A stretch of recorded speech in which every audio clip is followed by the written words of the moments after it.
মৰমৰ ছাত্ৰ-ছাত্ৰীসকল, মই আগৰ ভিডিঅ'ত তোমালোকক পলু আৰু গোবৰুৱা পাঠটিৰ পৰা ক্ৰিয়াকলাপৰ কেইটামান বানানৰ অৰ্থ আৰু যুক্তাক্ষৰ কেইটামান পঢ়ি শুনাইছিলোঁ।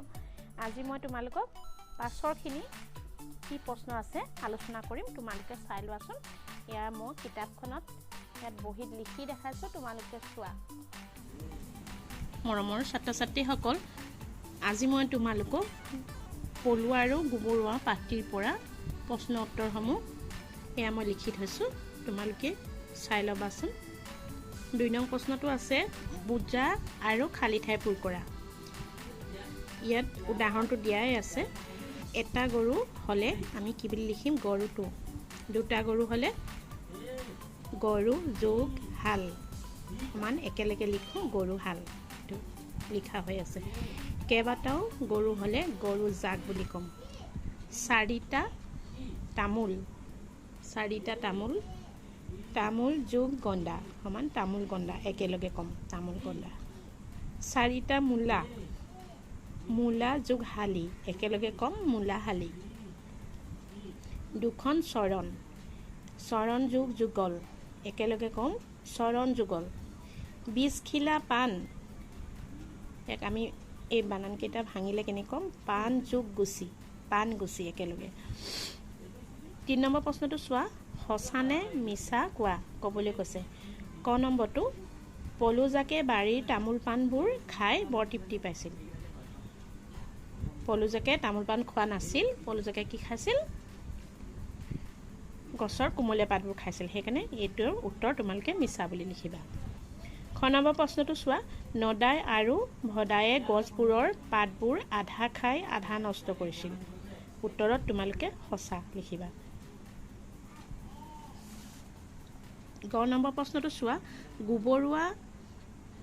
গোবৰুৱা দুটাই জীয়া ভাটৌ এটি গাঁতত পুতিছিল। এইটো মিছা। গোবৰুৱা দুটাই মৰা ভাটৌহে গাঁতত পুতিছিল, হয়নে? সেইকাৰণে তোমালোকে এইটো মিছা বুলি লিখিবা। তাৰপাছত 4 নম্বৰ প্ৰশ্নটো মই এইফালে লিখি ৰাখিছিলোঁ।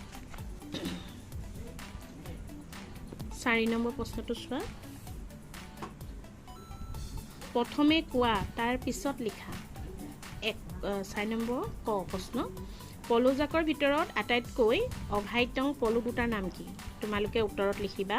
পলুজাকৰ ভিতৰত আটাইতকৈ অঘাইটং পলু দুটাৰ নাম হ'ল নদাই আৰু ভদাই। এইফালে আকৌ দেখাই দিছোঁ চোৱা। উত্তৰত তোমালোকে লিখিবা পলুজাকৰ ভিতৰত আটাইতকৈ অঘাইটং পলু দুটাৰ নাম হ'ল নদাই আৰু ভদাই। খ নম্বৰ প্ৰশ্নটো চাবা। গোবৰুৱা দুটাই গাঁতটোত কি পেলাই দিছিল? উত্তৰত তোমালোকে লিখিবা গোবৰুৱা দুটাই গাঁতটোত মৰা ভাটৌ পোৱালিটো পেলাই দিছিল। গ নম্বৰ প্ৰশ্নটো চোৱা। কাৰ কথাত নদাই আৰু ভদায়ে বৰ লাজ পালে? এতিয়া নদাই ভদাই কাৰ কথাত লাজ পালে? এইফালে উত্তৰত লিখিবা গোবৰুৱাটোৰ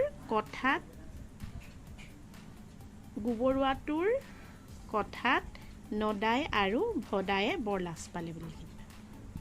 এইটো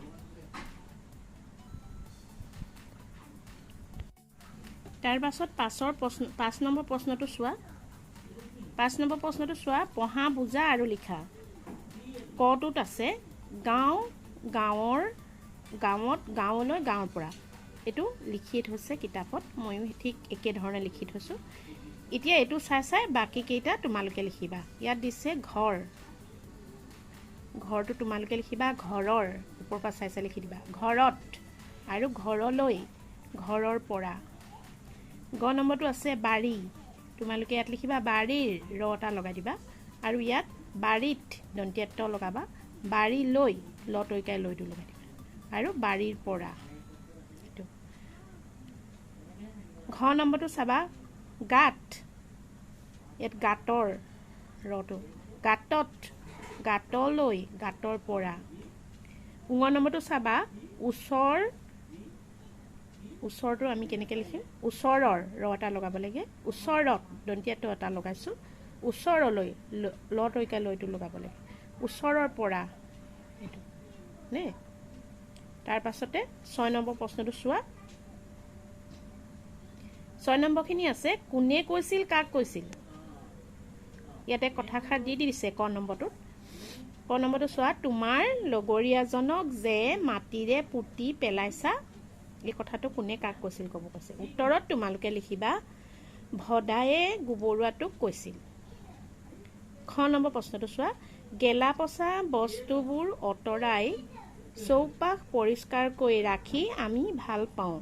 উত্তৰত তোমালোকে লিখিবা মৰা ভাটৌ পোৱালিটোৰ গাত